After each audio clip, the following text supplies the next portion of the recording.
Welcome back to the Gunners Club, and you're here with Gunner and of course with Seuss. Now, we're both gentlemen, ex-gentlemen of the artillery. None of us have done a day on a Navy ship, which is probably the reason we're both able to sit down quite comfortably. But I thought we'd have a bit of a chat about Australia going nuclear. Nuclear submarines for Australia. So at present, it's like going to a second-hand car lot and seeing some of the old clapped-out vehicles we've got there. We've got the Collins-class submarines, we do, which the Australian government and Navy will constantly argue are very good, very fit for purpose for what we need. They weren't at the beginning. Well, you've heard the old adage about the underwater disco. Yes, that's the one. So Australia fell into bed with the Swedish, and we decided to commission the building of 6 fit-for-purpose Australian-style submarines. Her name wasn't Inga, was it? And they're what's known as the Collins-class submarine. Now, the idea is that if you have submarines, you've got to have 3 or 4 of them to have even one of them that's battlefield ready at any one stage. Correct. So if we've got 6, it's a good day when we've got 2 which are operational. Now, ABC, Australian media, has reported on times where we've only had 1 of the fleet of 6 that was actually battlefield ready at any stage. Makes you wonder, why don't they just buy 1 and make sure that's always battlefield ready? But it doesn't work quite that way. The first one was commissioned in 1996. Now, even for a car which has been lovingly maintained with high kilometres from 1996, is getting a little bit long in the tooth. If you add to it Australia's needs for a submarine, which are, first off, you have to be able to submerge it under the water. It gets wet, it gets subject to a lot of pressure. That's why it's called a submarine, right? Australia as well, our northern waters are very high salt contents of very saline water. And you know what salt water does to your cars in America? Yeah, it corrodes them. It's a similar sort of thing with that ship as well. Australia is very particular in that, I guess a little bit like France, we have operations in both the Indian and the Pacific Oceans. If you look at a map of Australia, you'll see that we're flanked by both of those oceans, and also France, because of the territories which it has as a result of colonialisation, still has its interests as well. In exactly the same way as America. Okay, well, this gets even more interesting. This discussion. So, Australia really wanted to have the Collins class for no more than, say, 20 years. It's really coming to the end of the period for which it was designed. So what we did was we decided to have certain countries that we trust tender for it. So amongst those were the Germans, the Japanese, and the French. The Americans weren't really in the question for it at all. Now, each one of them had their particular strength and their particular weakness. Now, the Germans had never built a submarine close to the size of what we want. That already was an issue. Secondly, ThyssenKrupp, who put in the tender, make very loud submarines. You've heard that saying of, all the lightness and deftness of touch of a German jazz band? We're talking about something a bit like this. So there was this political question, where should we go to, what should we do? If we want to be more interoperable with the US, then it was highly encouraged we talk to Japan. Now, the Australian government has tried to win friends with all of these different countries, but succeeded in only pissing them off, because we lulled the Japanese into believing that we were accepting their tender and we were going ahead with their Kawasaki joint venture. Now, Japanese submarines, life expectancy of only 19 years. If we look at the Collins class of being commissioned first in 96, as in the first one being berthed, well, it's already well past 19 years. So we need something with a longer time period than that. The other issue with the Japanese vehicle is they're just not designed to do the length of stretches that Australia needs. So if we station our submarines, let's say in Perth, where we do have a considerable base, what the idea is to have a submarine which can quickly rocket to the South China Sea. So we're talking, around Borneo sort of way, close to the Malacca Straits, and be able to watch over a choke point where, let's say, a country such as China relies on the shipping of 70% of its petroleum to pass. But heaven forbid we should, single out China. That would be politically incorrect. Yeah, but don't forget that Australian Defence Force has always been called a defence force, yet it was thought a little while later, when we ditched the Japanese and Turnbull gave a phone call to Macron and said, congratulations, you can do a dance because Australia is purchasing your submarines. The first submarine was to be called Attack. Now that's the opposite of defence. So really, where is the headspace of the Australian Defence Force? So we lost friends with the Japanese who frankly were really quite shocked about that. But Australia requires submarines to be based on 2 oceans. That's where the French project actually would have fit in well, because already our major submarine base is maintenance provided by Thales, Thales, which is a large French engineering company, part owned by the French government. Yep. The French had a good contract in that we went from a $50 billion contract with the Japanese to an $80 billion contract with the French. So how many submarines on each side? Yeah, 12. It was eventually going to be 12 with the French. And what they were going to do was how many with the Japanese? I think the number was similar to that. Oh, okay. So what the French were going to do was take out the nuclear plant that they had in their submarine, replace it with diesel. And the Australian government, if they decided along the track to say, no, we don't want to have X amount or all of them to be diesel, we want X amount to be nuclear as well, or all of them to be nuclear, we'd pay for the extra cost but not be penalised on the contract for doing that. As well as that, the French were very generous in terms of their transfer of intellectual capital, which is something the Japanese flatly refused to do. They wanted and they demanded that all of the Japanese ships would be built in Japan. There would be no sharing of technology, and there'd be nothing for the shipyards in Adelaide. Now, South Australia has got an unemployment rate twice that of the general population of Australia. I believe so, yep. And since they recently lost General Motors, they moved out from Adelaide, remember, producing the Commodore, etc.? Yeah, well, it was pretty much the same in Melbourne too. Yeah, this would have been the largest engineering job for them. So they were desperate to get the French on board and to have them building as well here. Now, the Australian submarines, as well as having to cover 2 oceans, had to be able to make it to the South China Sea as quick as possible and be able to operate there and return without the need for refuel or having to abandon the job because they simply didn't have the supply that they needed. They also further had to be interoperable with the US and Japan. So these are the considerations the Australian government had. With diesel subs, if we launch a sub from Perth, it takes about 3 weeks to get to the southeast China Sea. If we were to launch a nuclear submarine, they're 3 times as fast. It's 6.5 days for it to get there. When it submerges, it can stay submerged for up to 3 months. So there's no major need for it to hurry back. Believe it or not, the Collins class are very capable probably because they're not nuclear. Now, a diesel-electric submarine doesn't have to have the same fuel water pump system which cools and ejects hot water to keep the nuclear power cool. And that's a signature which gets released. As well as that, some people argue that the nuclear submarines are more noisy. If you're fully submerged in a nuclear sub, you still have to make sure it's cooling and that it's still operating. The Collins class can turn absolutely everything off, so there's no propulsion signature, there's no cooling signature. If anything can be heard whatsoever at all, it's actually the breathing of the submariners. Pretty cool. Pretty ideal actually for what Australia needs to some extent. Now, but it depends on the defence posture yes, that you're it does. requiring. Yes, it does. Not even necessarily, well, you always want it to be quiet. But the defence posture, a Collins class cannot carry the weaponry required as a deterrent. It can carry weaponry in a defence posture, but not as a deterrent posture. Well, actually, I'd argue for both. So what is the main role of a submarine? Well, actually, believe it or not, the main role of a submarine is a vehicle to spy. So in 1999, when the Indonesian government was cracking down on its people, the Australian government had a Collins class off the coast of Indonesia. The Indonesian government wasn't aware of it until the Australian government alerted them to it knowing exactly the position of other Indonesian ships in the water. And then they knew, hang on a sec, we didn't realise we were being spied on. That's the major role of submarines today. On top of that, it can also, like I said, help threaten supply of vital things like fuel.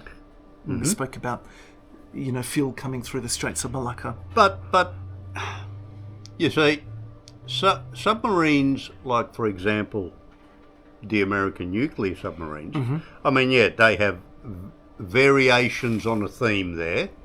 They have attack submarines, and they got the spy submarines, if you will, bring it down to to that level.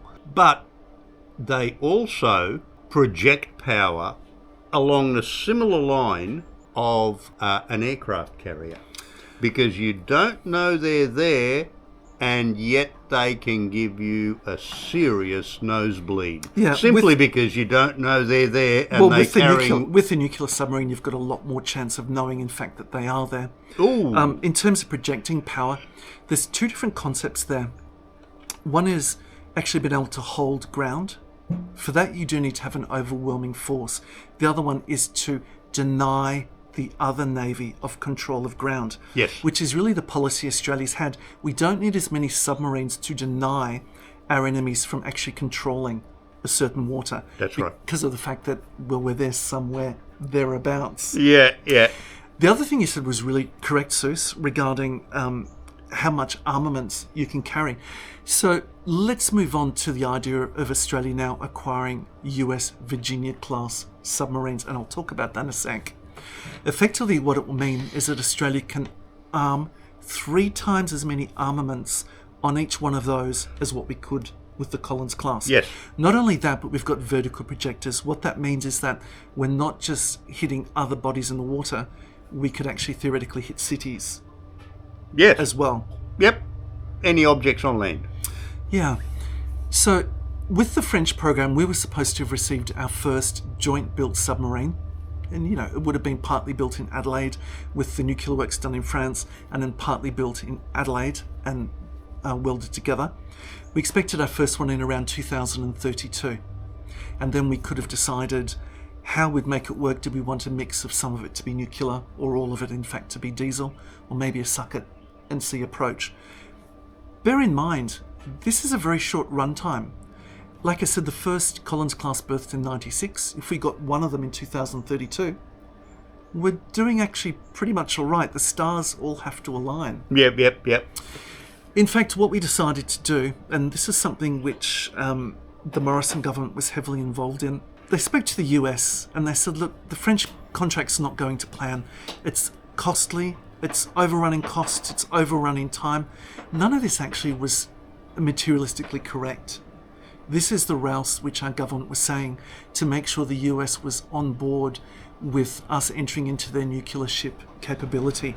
Now, Australia really swung on board with Julie Gillard at the time that Barack Obama was president, with that swing to Asia that America had. Yep. Now, their stationing started off with 200 troops in Darwin. It's currently a rotational force. It's called rotational of 2,000 forces, Marines at any stage. That's right. The reason for that is Australia... And that's increasing also. Well, we can say that we have no permanent US base, a military base in Australia, because it's a rotational force. That's right.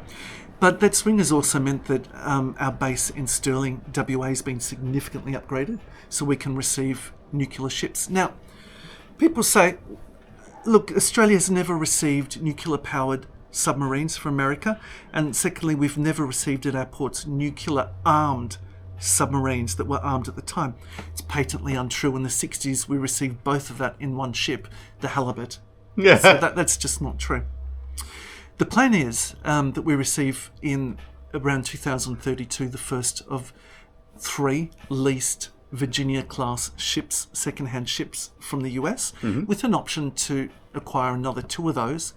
And we also have entered into a joint building contract with the UK. The nuclear capability is the US technology, to acquire up to 8 permanent vessels for our fleet. That's right.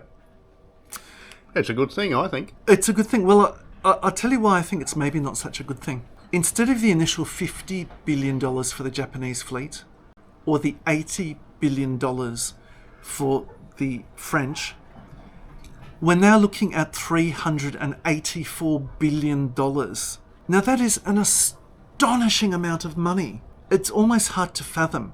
What it means as well is that we're having to increase the size of our Navy fleet. Because at the moment a Collins class has about 50 to 60 staff per ship, Yep. times it by 6. The Virginia class has double that, Yep. plus another 8 or so staff whose job is solely to look after the nuclear reactor. Yep. Now, they have to be trained up to such a high level, almost trained to the level of your father, who was a physicist. Yep. Right? He had a PhD in physics. Mm-hmm. Almost to that level. We don't have people trained to that degree. What that means is that we're going to be dependent upon Navy staff from Britain and also And from the US. America Yep. to be able to do that. The US ships... But this is a transition period, and keep in mind that America didn't start off that way either. But And they had an over indigenous time, nuclear industry which we just don't have. well, we will now. Well, let's talk a little bit about that, because there's a big difference between the nuclear ships that France operates and the ones operated by England and by America. So they use a high-yield plutonium in America, up to 93.5%. The French is low yield. It's only 6%. Right. Now, what that means is that the French one does have to be refueled every 10 years. Mm-hmm. It's offline for about 6 months. The American one is designed to last the full lifespan, which for them is 35 years. Yep. But halfway through the lifespan of the American ship, it has to go for a reshipment, which would take that submarine, that Australian submarine, offline for 2 whole years for that midlife reshipment for the American ship. What we're doing at the moment is we're having an existential crisis. This was a defence force that was relying on ships to defend Australia, and now we've pivoted it to making ourselves interoperable with Japan and America for the purposes of being able to reach the South China Sea, hold that position for a period of, let's say, up to 3 months without having to refuel, Yep. join in whatever their intentions are, and be dependent upon their crew, their technology, so their nuclear fuel as well, which is probably Australian mined. Yeah, exactly. Anyway, which is Nothing sort of like a a bit rock. of bauxite. No, not bauxite. Yellow cake. And I really wonder to what end. Now, Australia has been very, very trusting. So when Pine Gap was built in the middle of the continent, the Australian Parliament didn't know what it did for a period of up to 7 years. It was sold to us by the American government as being for deep space cosmological research. What bullshit. Aha! What it is for is basically to It's a listening intercept post. transmissions. It's a That's listening post. exactly right. Yeah. That's exactly right. And then we've got the Northwest Coast base, Yeah, Northwest Cape. Northwest Cape, where we've got antennas of 300 metres plus soaring Yep. up into the air, who are there to basically throw down transmission that can be read underwater by the US submarines. Give directions for targets in the case of war, essentially. So what Australia has basically done is ceded its own sovereignty by allowing those bases on board, some of them which break Australian treaty in regards to how we're allowed to participate in some international war affairs. It's a separate issue. But also in terms of the technology and who we're weaned to. Now, I picked up a very good book the other day called Newt. I really like the title, The Submarine Fiasco That Sank Australia's Sovereignty. And I started off reading thinking, I really can't believe the context of what you're trying to say. But more and more I'm understanding what they're saying. $368 billion and the costs will skyrocket. Believe me, they will.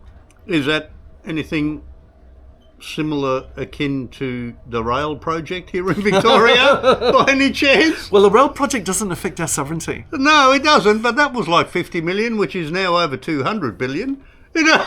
Yeah. So, yeah, there you go. Look, Australia's made itself more interoperable with America. We've committed to the purchase of 72 F-35 planes. That was something we did as a knee-jerk reaction, basically to the Twin Towers.